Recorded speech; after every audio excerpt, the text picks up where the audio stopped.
कहानी की शुरुआत एक बाइबल के उद्धरण से होती है। ये कहता है कि भगवान अपने फरिश्तों को तुम्हारी रक्षा के लिए भेजेगा। आयरलैंड के एक बेहद सुनसान इलाके में सोफिया एक छोटी सी नीली कार में दिखती। वो एक घर खरीदने की इच्छुक है। उसे तुरंत चाहिए। उसे कुछ अजीब शर्तें पूरी करनी है, जैसे कि कमरे का पश्चिम की ओर होना। घर का मालिक उसे रोकने की कोशिश करता है, क्योंकि उसे पूरे साल का किराया पहले देना है। लेकिन सोफिया बिना झिझक ढेर सारा पैसा दे देती है और गोपनीयता की मांग करती है। लगता है उसके मन में कोई गुप्त योजना है। जब वो माइकल सोलोमन से मिलती है तो बातें और रहस्यमय हो जाती हैं। सोलोमन का नाम ही बाइबल से जुड़ा है। वो उससे पूछता है कि क्या वो इस रस्म के लिए तैयार है। सोफिया ने 22 हफ्तों से शराब नहीं पी, कोई शारीरिक संबंध नहीं बनाए और 27 दिनों से सिर्फ सुबह से शाम तक खाना खाया है। सोलोमन पूछता है कि वो प्रोटेस्टेंट है या कैथोलिक। सोफिया कहती है कि वो कैथोलिक। वो जिस रस्म की बात कर रहे हैं उसे राइट ऑफ अब्रामेलिन कहते हैं। ये एक असली रस्म है जो 15वीं सदी से आती है। अब्राहम एक मिस्री जादूगर थे जिन्होंने जादू की एक प्रणाली सिखाई थी। बाद में ये प्रणाली एलिस्टर क्राउली जैसे आधुनिक जादूगरों में लोकप्रिय हुई।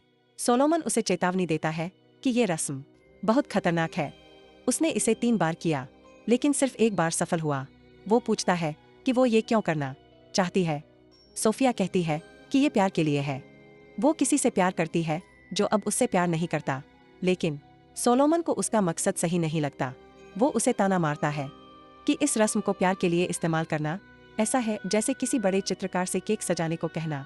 जब वो उसे और पैसे ऑफर करती है तब वो सच बोलती, ये प्यार के लिए नहीं बल्कि उसके बेटे जैक के लिए है जो मर चुका है। वो कहती है कि उसकी गलती से उसका बेटा चला गया और वो उसकी आवाज़ एक बार फिर सुनना चाहती है। ये सुनकर सोलोमन का मन बदलता है। वो कहता है कि सच बोलना बहुत ज़रूरी है, क्योंकि वो असली फरिश्तों और राक्षसों से निपट रहे हैं। वो उसे फिर से चेतावनी देता है कि ये रस्म कितनी खतरनाक है। सोफिया दृढ़ है। वो कहती है कि वो कबाला पढ़ चुकी। सोलोमन हंसता है और कहता है कि ये कबाला नहीं बल्कि ग्नोस्टिसिज्म है। ये एक धार्मिक आंदोलन है जो ईसाई धर्म से पहले शुरू हुआ था। ये व्यक्तिगत आध्यात्मिक ज्ञान पर जोर देता है, न कि धार्मिक संस्थानों पर। वो रस्म के लिए सामान जुटाते हैं, जिसमें कई महीनों का खाना भी शामिल है, क्योंकि एक बार रस्म शुरू होने के बाद वो घर से बाहर नहीं निकल सकते। सोलोमन के अपने दुख भी हैं। वो शराब का आदी है और अभी डिटॉक्स कर रहा है। एक बार वो कमज़ोर हो जाता है और जब सोफिया उसकी मदद करने की कोशिश करती है वो उसे गुस्से में धक्का दे देता है। अपने कमरे में वो शराब की बोतल देखता है, लेकिन उसे छुपा देता है। सोफिया भी अपने बेटे की तस्वीर और उसका गॉब्लिन खिलौना देखती है। वो डर के मारे अपने कमरे का दरवाज़ा कुर्सी से ब्लॉक कर देती है। रस्म की तैयारी शुरू होती है। सोलोमन जंगल से एक डाल काटता। सोफिया रस्म के कमरे को साफ करती है। वो आग जलाकर रात बिताते हैं, क्योंकि घर में हीटिंग नहीं। सोलोमन उससे जर्मन में बात करता है और जब वो ठीक से जवाब नहीं दे पाती वो कहता है कि उसे सच बोलना होगा, झूठ की सजा मिल सकती है। वो उसे सुबह आखिरी बार बाहर टहलने को कहता है, क्योंकि अब महीनों तक वो घर से बाहर नहीं जा सकेंगे। सोफिया बाहर जाती है और एक मरा हुआ कुत्ता देखती है जो कीड़ों से भरा है। ये एक बुरा संकेत है।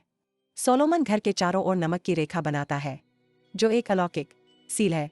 वो सोफिया को आखिरी मौका देता है, लेकिन वो तैयार है। रस्म शुरू होती है।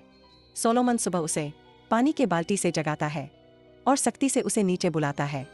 वो मैजिक स्क्वायर्स का इस्तेमाल करते हैं, जो शब्दों और नंबरों से बने होते हैं। इनका मकसद हकीकत को बदलना है। सोफिया शिकायत करती है, लेकिन सोलोमन कहता है कि ये पैसे की बात नहीं बल्कि उसकी इच्छा शक्ति की बात है। वो उसे एक मशरूम खाने को देता है जो उसे शारीरिक रूप से शुद्ध करेगा। सोफिया उल्टी करती है और बिस्तर पर अपने बेटे के खिलौने को देखती है। उसे सपने में एक लाल हुडी वाली औरत और उसका बेटा दिखता। रस्म और जटिल होती जाती है। कमरे में 5 सर्कल हैं जो 5 हकीकतों को दर्शाते हैं। हर सर्कल को पूरा करना है ताकि सोफिया अपने गार्जियन एंजल से मिल सके। सर्कल पूरा होने पर एंजल की ताकत बढ़ती। एक त्रिकोण है जो होली ट्रिनिटी को दर्शाता है और उसे पागलपन से बचाता है। एक स्क्वायर कमरा जो इच्छाओं और मृत्यु से जुड़ा है। सोलोमन उसे मैजिक स्क्वायर सिखाता है और उसकी पीठ के बाल शेव करता है। वो उसे एक पत्थर पर ध्यान लगाने को कहता है ताकि घर को इस दुनिया से अलग किया जा सके। उसे 3 दिन तक बिना खाए पिए पत्थर पर ध्यान देना है। सोफिया प्रार्थना करती है और उसे संकेत मिलते हैं। एक दरवाजा खुलता है, गॉब्लिन खिलौना गिर जाता है और बाहर कुत्ता भौंकता है। एक काला पक्षी खिड़की से टकराता है। सोलोमन कहता है कि रस्म शुरू हो चुकी है। हर सर्कल को पूरा करने में हफ्ते लगते हैं और ये सोफिया की चेतना को बदलने के बारे में है। वो थक जाती है और गिर पड़ती है। सोलोमन उसे प्रार्थना करने को कहता है। वो उससे माफ़ी के बारे में बात करता है, लेकिन सोफिया कहती है कि वो माफ़ी नहीं करती। सोलोमन अपना खून एक गिलास में निकालता है और उसे पीने को कहता है। सोफिया डरती है, लेकिन वो पी लेती है। सोफिया अपने बेटे की तस्वीर से अपनी तस्वीर फाड़ देती है। ये दिखाता है कि उसका बेटा ही उसकी प्राथमिकता है। वो और सोलोमन इस रस्म के दार्शनिक अर्थ पर बात करते हैं। ये रस्म कई धर्मों और विचारों का मिश्रण है। सोलोमन कहता है कि उसने भगवान, राक्षस और मृतकों को देखा है। वो कहता है कि उसका मकसद इन शक्तियों को नियंत्रित करना नहीं, बल्कि उनके ज्ञान को समझना है। सोफिया को अजीब आवाज़ें सुनाई देती हैं और उसे लगता है कि शायद उसका बेटा है। सोलोमन कहता है कि उन्हें दूसरी दुनिया के प्राणियों ने नोटिस किया है। सोफिया को एक सपना बार बार आता है, जिसमें वो समुद्र तट पर होती है और अपने बेटे को एक बूढ़ी औरत के साथ देखती। ये सपना उसकी रस्म को पूरा करने की क्षमता दिखाता है। सोलोमन कहता है कि सपने, डेजा वू और टूटा हुआ समय एक ही छतरी के नीचे आते हैं। वो कपड़े धोते समय गॉब्लिन खिलौना गिरता देखती है, जो गायब हो जाता है। वो त्रिकोण कमरे में प्रतीकों के साथ लेटती है। सोलोमन उसे और आकर्षक कपड़े पहनने को कहता है, लेकिन फिर वो उसका अपमान करता है। वो उससे कहता है कि उसे कपड़े उतारने हैं और वो खुद को शुद्ध करने के लिए उस पर गंदा काम करता है। सोफिया उसे गाली देती है और सोलोमन कहता है कि ये रस्म का हिस्सा नहीं था। इससे सवाल उठता है कि क्या सोलोमन पर भरोसा किया जा सकता है। इसके बाद दोनों में तनाव बढ़ता है। सोफिया उसके सूप में कुछ मिला देती है। वो प्रार्थना जारी रखती है, लेकिन उसका विश्वास डगमगाने लगता है। सोलोमन कहता है कि दूसरी या तीसरी बार में रस्म काम करेगी। सोफिया गुस्से में घर छोड़ने की धमकी देती है, लेकिन सोलोमन कहता है कि अगर वो सीमा तोड़ेगी तो वो हमेशा के लिए फंस जाएंगे। वो फिर से उसकी पीठ शेव करता है और खून की बलि देता है। सोफिया को फूल मिलते हैं, जो रस्म के काम करने का संकेत है। उसे सोने का टुकड़ा मिलता है, जो दिखाता है कि उसका गार्जियन एंजल सुन रहा है। सोलोमन कहता है कि साइंस सिर्फ छोटी चीजें समझाता है, जबकि धर्म और जादू बड़े रहस्यों को खोलते हैं। सोफिया का विश्वास फिर टूटता है और वो सोलोमन को बेवकूफ कहती है। सोलोमन कहता है कि शायद वो पूरी सच्चाई नहीं बता रही।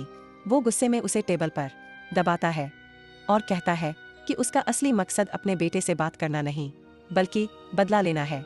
जैक की हत्या कुछ किशोरों ने की थी जो शैतानी रस्म कर रहे थे। सोलोमन कहता है कि सच बोलना जरूरी है। सोलोमन शराब पी लेता है और सोफिया को टब में डुबाने की कोशिश करता है। वो उसे होरस, ऑर्फियस, बाल और क्राइस्ट के नाम पर 3 बार डुबाता है। आखिरी बार वो उसे ज्यादा देर तक डुबाए रखता है और सोफिया मर जाती है। एक लड़की की चीख सुनाई देती है। सोलोमन उसे वापस लाने के लिए सीपीआर करता है और वो जीवित हो जाती है। सोलोमन कहता है कि ये उसकी आत्मा को शुद्ध करने के लिए जरूरी था। सोफिया गुस्से में उस पर हमला करती है और गलती से उसे चाकू मार देती है।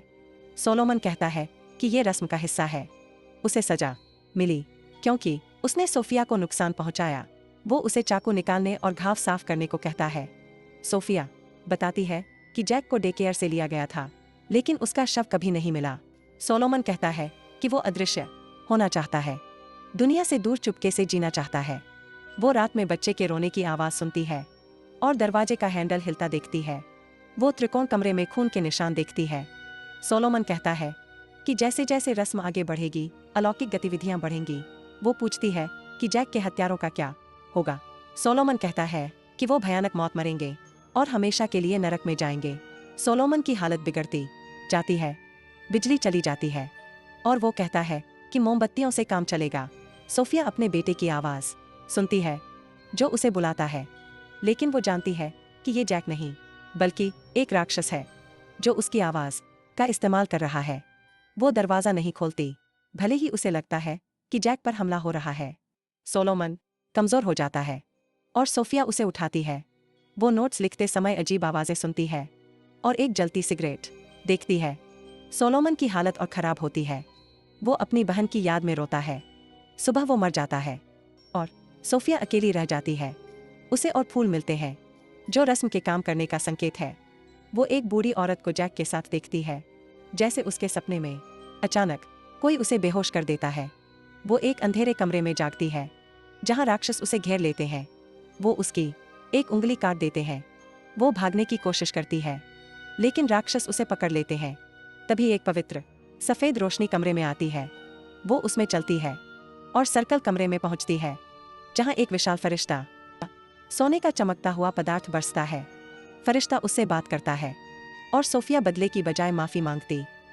वो एक नदी में है जहां वो जैक के शव को अलविदा कहती है। रस्म पूरी होती है और वो घर छोड़कर चली जाती है।